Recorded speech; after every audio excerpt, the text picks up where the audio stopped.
السلام عليكم ورحمة الله وبركاته. يا صباح الخير والسعادة على كل حبايبي اللي بيتابعوني. وحشتوني جدا، بقالي كام يوم مش عارفة انزل حاجة بسبب النت. فالحمد لله يعني اشتغل. يلا بينا بقى نشوف الفيديو بتاعنا النهاردة، جميل جدا هيعجبكم. بإذن الله هتتنشطوا كده، هنعمل فيه تنظيفة عميقة قوي قوي قوي. بصوا حاجة كده من القلب كده. تابعوا معايا الفيديو. الاول كده هنعمل الفطار بتاعنا. عملت كوبايه شاي بلبن، والقرص بتاعتنا الجميله دي، اللي ما شافش فيديو القرص يروح يشوفه. قرص جميله جدا. والحشوه لو مش عايزه الحشوه اللي كنت عاملاها، ممكن تحشي باي حشوه انت عايزاها، ملبن، جبن، عجوه، اللي انت عايزاه. بس بجد العجينه جميله جدا والقرص جميله. اول حاجه هنعملها، هنعمل الغدا بتاعنا. عشان زي ما قلت لكم في تنظيفة حلوة كده ورانا. فعايزين الاول كده نرتاح من الغدا، عشان نقعد ننظف كده ايه على روقان. النهارده هنعمل مع بعض طبعا الأكلة الشتوية المعروفة عندنا، لا غنى عنها في الشتاء. العدس. العدس انا غسلاه ومصفياه. تمام كده. وبحط له بقى الخضار بتاعه، بصلايه كده حلوه مع كام فص من الثوم، وطماطمتين. تمام، وقرن فلفل، وطماطمتين. هو ده العدس بتاعي. بصوا بقى، احلى حبه عدس ممكن تاكليه لما يغلي معايا كده غلوه، بنيجي موطيه عليه النار خالص ونسيبه يستوي على اقل من مهله. وده فعلا بيفرق كتير في اي اكل، مش في العدس بس، في اي اكل. طبعا معانا بقى الخضرة بتاعتنا الجميلة. الخضرة في الشتاء جميلة، كتروا منها. مع جرجير، وطبعا طالما فيها عدس يبقى فيه بصل اخضر. وكنت جايبة خصاية كده حلوة، ورقها كان جميل جدا. فقطعت الورق كده وهنشيله، عشان بإذن الله هنعمله محشي مع بعض. محشي الخس جميل جدا، اللي مجربهوش جميل قوي. والخس دلوقتي ما شاء الله الورق بتاعه كله جميل. فهنبدأ نشيله، وبإذن الله هنبقى نعمله سوا مع بعض. تمام كده، خلاص العدس بتاعي كان استوى. سيبته لما برد. بعد كده هنبدأ بقى بعمله بشعرية. انا بالنسبة لي العدس ما مفضلهوش شوربة، يعني ان هو يبقى نساء، يعني إن يبقى فتة وكده، لا. بنحب ان هو يبقى ليه تقل عشان منغمسه. خلاص ضربته في الخلاط وحمرت الشعرية. بنزل عليها بقى بالملح وفلفل وكزبرة وكمون، مفيش اكتر من كده، معلقة صغيرة من كل حاجة، لحد لما الشعرية تستوي معاه. ورشة كده من الشطة لو حابة. وخلاص على كده. بصوا بقى، احلى حبة عدس بجد جميل جدا. وحتة انتي تسوي الاكل برضه على نار هادية، ده بتفرق كتير في طعم الاكل. حطينا العدس بتاعنا والخضرة بتاعتنا، ومخلي الخيار والليمون والفلفل اللي احنا عاملينه سوا. خيار جميل جميل جدا، جربوه. بس والعيش بتاعنا، والحمد لله على كده، واتغدينا. وعملت لي كوباية الشاي بقى شربتها. وندخل بقى على التنظيفة العميقة بتاعتنا. هنمسك كده التلاجة. بقالي مدة كسلانة عنها، ده اللي هو التنظيف الشهري بتاعها. لازم كل شهر نعمل كده. بس بصراحة طولت طولت قوي يعني. طولت عليها، فخلاص يعني وصلت لحالة ميؤوس منها، فكان لازم نعمل فيها كده. قلت لها بقى تعالي بقى، تعالي لي كده نعملها تنظيفة حلوة كده، ايه للشتا بقى. الحماية الحلوة بتاعت الشتا. في تنظيف التلاجة بنضف بكوركس. واي صابون، اي صابون انت بتستخدميه. بجد. بصوا بيدي نظافة جميلة جدا وريحة جميلة جدا للتلاجة بتاعتك. الكوركس تحفة. تحفة، حتى لو ما حطيتيش عليه صابون استعمليه بس لوحده كده. طيب. عشان تيجي تنضفي التلاجة ما ينفعش انت تستخدمي لها الاسبونشة اللي انا بغسل بيها المواعين والكوبايات والحلل. لا، التلاجة خصصي لها اسبونشة ليها. والاسبونشة دي بلاش الاسبونشات اللي هي السلك اللي احنا بنستخدمها في المواعين بتاعتنا. لا، التلاجة انا بخصص لها اسبونشة زي دي كده ليها هي بس. تمام كده. لحد كده تمام. ببدأ الأول بالفريزر بتاعي، فضيته وشلت الرفوف بتاعته. هنبدأ إن أنا أغسلها أول حاجة. بصوا الخلطة دي بتدي لمعان جميل أوي للرفوف. بتنضفها جدا. وبتشيل اي ريحة فيها، بجد جميلة قوي. فلما تيجي تنضفي، طالما انا بدأت ان انا انضف تنظيفة عميقة، يبقى ننضف صح. نستخدم زي ما قلت لكم اسبونشة تكون جديدة. تمام، كل ده بيفرق في تنظيف التلاجة خصوصا. لما ببدأ في تنظيف التلاجة، ابدأي الأول بالفريزر. ابدأ ان انتي تفضيه الأول كده على أي صينية جنبك، ونغسل الأول الرفوف بتاعته. انا بحب قوي ان انا ابدا بالفريزر، يعني ما بسيبهوش للاخر ان انا التلاجة كلها اغسلها وابدا بقى ارصها كلها. لا، انا ببدا الاول بالفريزر، بغسله وانشفه، وابدا بعد كده ان انا ارصه، وبعد كده اشتغل في التلاجة من تحت عشان خاطر التبريد، والخضار بتاعي ما يفكش. وخصوصا الخضروات، يعني زي الملوخية، الحاجات اللي هي الخضراء اللي بتبقى متفرزة لونها ما يسودش معايا.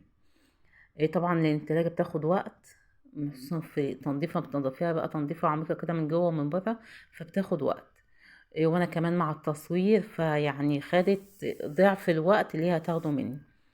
وخصوصا كمان ان انا التلاجة عندي كمان مش في المطبخ، في الأوضة، في أوضة الأطفال، فرايحة جاية رايحة جاية، فكل ده بياخد وقت معايا. تمام كده. بصوا هنا بقى، الفرشة دي انا مخصصاها كده للفريزر. خلي دايما عندك فرشة زي دي للأماكن الصغيرة اللي في الفريزر، الاسبونشة عمرها ما هتوصل لها، وخصوصا الفتحات اللي في الفريزر دي. تمام. زي تلاجتي، انا تلاجتي نوعها توشيبا، فبصي في فتحات كتير كده بتبقى موجودة فيها، فلازم يبقى معاكي الفرشة دي، اي فرشة اسنان عندك بتخصصيها، فرشة قديمة بتخصصيها للتلاجة.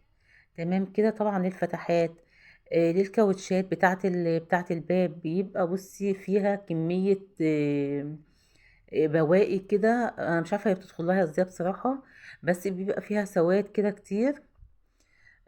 طبعا استحالة انت تعرفي تنضفيها بالفرشة، قصدي بالاسبونشة. ولما بتيجي حتى بتنضفي بالاسبونشة وخلاص، وبتيجي تمسحي، فما بتوصليش لجوه ليها، طبعا بيبقى فيه مية، فالمية بيجي يدخل بعد كده فيها اي فضلات اكل، حتى لو من الردة بتاعة العيش. كل ده طبعا بيعمل سواد، وبيعمل حاجات مش كويسة. تمام. فالفرشة بتخلصنا من كل الحاجات دي. بعد كده بقى بفوطة كده نبدأ ننشف برضو الفوطة بتاعتنا، مخصصينها للتلاجة، فوطة نظيفة. الفوط دي جميلة قوي، الفوط دي اللي هي الخمسة ب15. انا بجيبها بقى للمرايات، للتلاجة، للخشب. جميلة جدا، وتنظيفها برضو حلو. تمام. بستهلكها، وبعد كده بقى يعني بتخلص منها وبجيب غيرها. خلاص كده بقى، انا شفت التلاجة بتاعتي، بصوا اللمعان بقى والجمال. اخر تنشيفة ليها لما باجي اخر حاجة بقى خلاص بنشفها، بيبقى عندي مثلا فانيليا، بحط كده فانيليا على الفوطة، وببدأ ان انا امسح بيها التلاجة، اعطرها بيها. لو عندك موارد حطي موارد. تمام كده. خلاص كده انا بفرش بقى المفرش ده كده تحت، عشان خاطر بس ان انا على قد ما اقدر ان انا احمي الفتحات دي، ان ما يدخلش فيها اي حاجة. خلاص بعد كده بقى بترصي الفريزر طبعا بالطريقة اللي تريحك. هنا بنقولك اهم حاجة، لما تيجي مفرزة خضار، فاصوليا خضراء، ملوخية، كل الخضروات دي حاولي دايما ان انتي تخليها جوه في الفريزر من جوه. تمام كده، علشان طبعا مع فتح وقفل الفريزر ما تسودش، ما يدخلهاش هوا كتير وتبدأ ان هي تغير لونها. ندخل بقى على التلاجة بتاعتنا. بصوا مش بقول لكم كانت خلاص حالة كانت ميؤوس منها خلاص يعني بجد. هنبدأ بقى نفضيها كده، نفضي كل حاجة فيها. هنا الرف اللي تحت الفريزر كل اللي بيتفك هنفكه، وهنبدأ بقى نغسله غسلة حلوة قوي. بصوا بقى المنظر بجد. عايزاكي بقى كده تقومي تتشجعي كده، وشوفي التلاجة بتاعتك قبل بقى السقعة والتكتكة، ابدأي بقى اعملي التنظيفة الحلوة دي واقعدي عليها زي كده. بإذن الله، بإذن أنا قلت لها هي التنظيفة دي، وإن شاء الله هنضيفك بقى التنظيفة التانية برضو على رمضان بإذن الله يعني. يعود علينا وعليكم الأيام بخير، اللهم آمين يا رب. بعد بقى التنظيفة دي نبدأ بقى على طول بقى كده حتة فوطة معانا وبالبخاخة بتاعتنا الجميلة. اللي متابعيني طبعا عارفينها، المية والكوريكس الألوان، وأي حاجة تقع كده أول بأول نبدأ إن احنا نمسحها، هتبقى تمام معانا. بس طبعا بصوا لا غنى عن التنظيفة دي بجد، حتى لو ايدك فيها على طول وبنمسحها برضو بالفوطة برضو دايما وكده، يعني كل اسبوع ليها مسحة بمسحها بالفوطة. بس لا غنى برضو عن التنظيفة دي. لان المسح بالفوطة برضو في حاجات بتبقى تحت الرفوف. ما بتجيش ما بتشوفهاش تحت الدرج اللي هو اللي تحت ده. يعني بصوا لقيت تحتيه، بصوا ما اقولكمش بلاوي، طبعا دي ما بتبقاش باينه. اي حاجه طبعا بتقع كده فبتنزل تحت الدرج، انت ما بتشوفهاش مع المسحه اللي هي كده بسرعه كده. ما بناخدش بالنا في حاجات كتير، ما بناخدش بالنا منها. وخصوصا حبايبي خلي بالك كتير قوي من الكاوتشات، او بص الكاوتشه بتاعه الباب بجد بيبقى فيها كميه مش عارفه اقول لكم ايه، يعني بتبقى متسخه جدا جدا جدا بجد. يعني انا الفرشه طلعت معايا حاجات انا مش متخيله هي يعني الكاوتشه دي بتجمعها منين.